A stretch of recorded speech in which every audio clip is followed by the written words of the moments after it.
Okay, this is attempt number 42,069 in getting this video to work, so hopefully this is the last time. I'm gonna pull up WoW just so I have like a decent background for you all to look at while listening to me talk, but this video is going to be made with the intent to kind of explain what I call rogue energy routes. And like general disclaimer that a lot of this rogue math is going to be based on swords rogues. So in this case our combo point generator is Sinister Strike, which costs us 40 energy to cast with the proper talents. And I think a lot of the same math will apply to dagger rogues. It's just you're going to have to do, or I can do this for you all.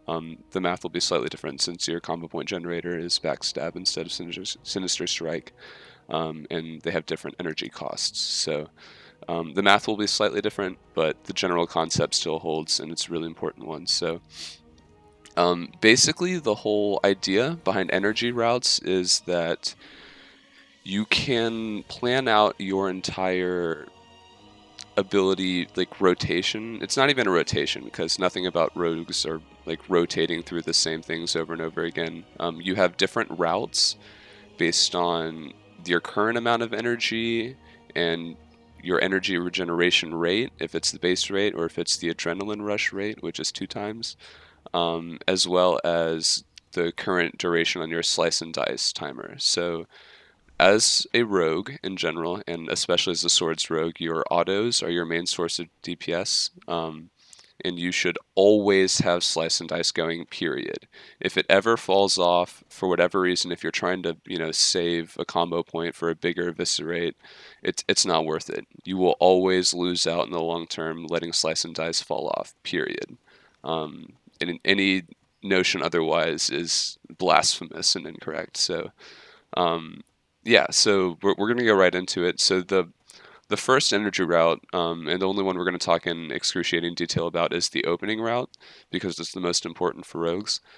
Um, Now, as a swords rogue, your opening will always be the same. It will always be a Sinister Strike immediately followed up with a Slice and Dice. Period. There's no change to that. It will always look the exact same for every boss fight. Um, Now, a couple talents that we need to mention at this point are Relentless Strikes, um, and Improved Slice and Dice, and Ruthlessness is kind of important, but not specifically in this case. So with the Improved Slice and Dice, a 1 point Slice and Dice will last 13 seconds. It's 13.05 seconds. We're going to call it 13 seconds. And when you use Sinister Strike, it costs 40 energy. Slice and Dice costs 25, so that's 65 expended. Now, if you time your first Sinister Strike to be immediately following an energy tick, or immediately prior to an energy tick, which you should, because you want to time it so that your energy is about to tick and gain plus 20 energy when you first expend to get below 100, because you're effectively giving yourself an additional 20 energy because the tick will follow right after you drop below 100.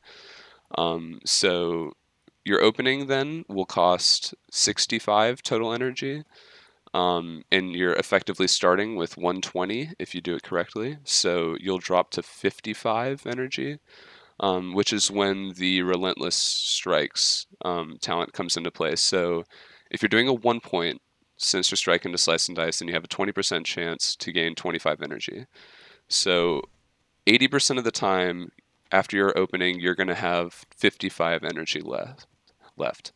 But 20% of the time, you're going to have 80 energy left, which is a really big difference. So over 13 seconds, the full duration of the rank 1 Slice and Dice, you're going to generate 120 energy. All right, you generate 20 energy every 2 seconds, and you're going to generate energy for 12 seconds over the 13 because the last energy tick won't be on that same Slice and Dice duration. So you have, so if you're starting with 55 energy, and you generate 120 energy over that Slice and Dice duration, then you're going to have 175 total energy.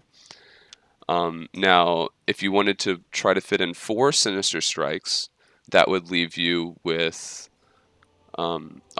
just 15 energy, which is not enough to cast another Slice and Dice. So if you went the route of 4 Sinister Strikes, then you would not be able to fit in a Slice and Dice at the correct time, and you would have Slice and Dice fall off. So that's an inoptimal route. So in the 80% condition where you start off with 55 energy, you want to fit in 3 additional Sinister Strikes, all timed immediately following your main hand swing timer. And then after you've fit in your 3 Sinister Strikes, you're going to hold until Slice and Dice is just about to fall off, and then cast it. And it'll be either a 3 combo point or 4 combo point Sinister Strike or Slice and Dice, depending on whether or not Ruthlessness procced on your opening Slice and Dice. But regardless, in that scenario, you should only ever fit in 3 Sinister Strikes and then pause for the Slice and Dice. Never try to fit in 4 because you're going to be hindering your DPS. That's 80% of the time. Now, 20% of the time, you're going to hit your opener and you're going to be left with 80 energy because of the Relentless Strikes proc. And in the 80 energy starting route, you're going to generate the additional 120 energy over 12 seconds, so you'll have 200 energy to work with. Now, in this scenario, you can put out 4 Sinister Strikes, because you'll be left with 40 energy afterwards, which is enough to cast Slice and Dice. Terrific. Okay, so in this scenario, you can, again, timing your Sinister Strikes to be immediately following main hand swing timers. You can fit in 4 Sinister Strikes, and still have enough energy left over for Slice and Dice, which is terrific because now you're able to put out a Slice and Dice that will either be 4 combo points or potentially 5 if Ruthlessness procced on your first one. So yeah, so 20% of the time you're going to have a chance to put out a 5 combo point Slice and Dice on the second Slice and Dice, but 80% of the time you're going to be stuck in either doing a 3 or a 4, depending on, again, Ruthlessness procs. But you're only going to be casting at most 3 Sinister Strikes before hitting Slice and Dice again if you're stuck with a 55 energy route. But if you're lucky enough to get to 80, then you can fit in 4, which is terrific. So that's like the most general case overview. So basically what you want to do in your head is as much mental math as possible, and I'll try to follow up with a spreadsheet to give you guys more like concrete scenarios so that you don't have to do the mental math. But in general, if you have enough energy to cast Slice and Dice, then it's 4 seconds of Slice and Dice duration per Sinister Strike because it's 2 energy ticks. Each happens every 2 seconds. They're 20 energy each, so you need 40 energy to get to Sinister Strike amount. But you only want to be casting it if you have enough energy to cast Slice and Dice when that duration runs out. So you're doing a lot of like math kind of bouncing back between like the amount of energy you already have pooled up and how much energy you're going to generate over a duration of Slice and Dice. And you basically only use Eviscerate as a filler when you're like generating more combo points than you can expend optimally to keep Sinister Strike or Slice and Dice going. Now, the majority of the time, you're not going to be in that scenario because your energy generation rate is like well below the threshold you would need to start splicing in Eviscerates. But during Adrenaline Rush, you will definitely be using Eviscerate more because your energy generation rate is doubled, so every 2 seconds you're generating 40 instead of 20.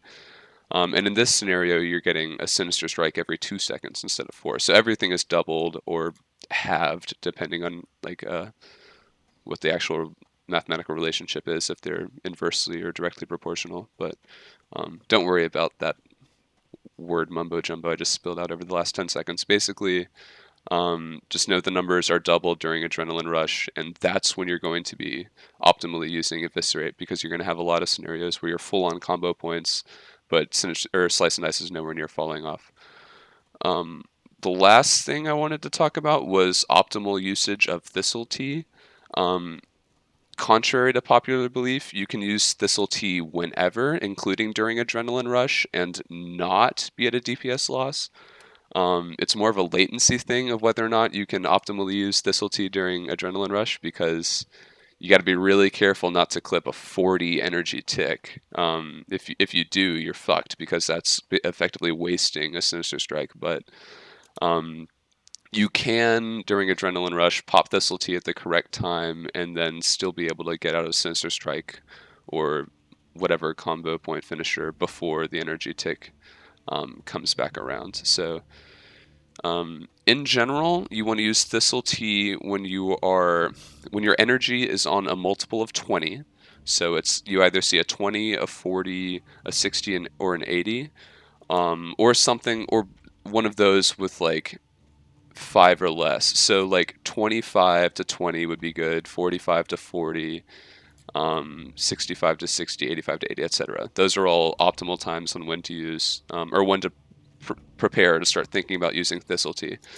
Any more than that, and you're starting to get into this gray area where you're probably going to want to wait until after you use a Slice and Dice or an Eviscerate, both of which operate on multiples of 5 that will kind of shift around your current energy um, like threshold, I guess is the best way to describe it. Essentially, just look for the 20, the 40, the 60, or the 80, because that means you're going to have an opportunity to use Thistle Tea when you drop down your energy to single digits or 0, which is the optimal usage time. So if I'm DPSing and I see my Slice and Dice has plenty of time left, and I look down and I see myself at 63 energy, I know this is a good time to use Thistle Tea, because after my next energy tick, I'm going to be at 85, and then I could pop out 2 Sinister Strikes, or wait until I use a Sinister Strike immediately following like my energy gen up to 45, because then I'll immediately drop down to 5. And when you're at a low single digit like that, it's optimal to use Thistle Tea, pop back up to 100, and then keep going with some Sinister Strikes.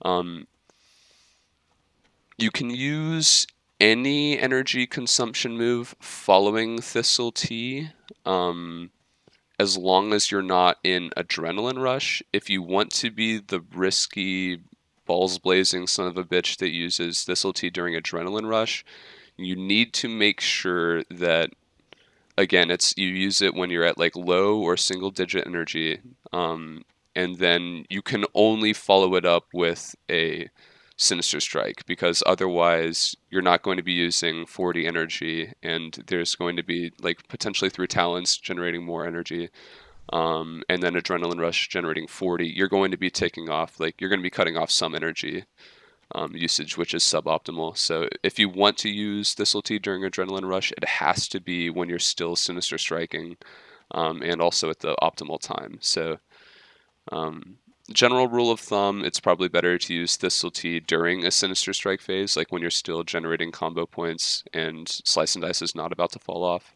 And also use it when you see your energy in multiples of 20, 40, 60, 80, because then you know you can get it down to like 0 or 3 or 5, something like that, and get an optimal usage out of it. So, um, yeah, those are some like general scenarios of what I call energy routes and like good energy consumption. I'll try to post a spreadsheet that has like more concrete details on what an actual route looks like other than just the opening route. Um, it's kind of annoying because it gets a little wishy-washy with the relentless strikes and ruthlessness talents, because they kind of institute variability, I guess, in like combo point generation and energy generation. But general rule of thumb, you can still like you should still always be using like these plotted out energy routes in your head as best you can if you're looking to like optimize energy consumption and damage output. So if you guys have any more questions, feel free to reach out. Dagger Bros, if you want me to do some similar math with you guys and Backstab, I'm happy to do it. I can't remember if Backstab is 55 or 60 energy. I think is it 55 or it's 60? Oh, thank God. Okay, so yeah, going from 40 to 60 is very, very, very similar, and it's not too bad.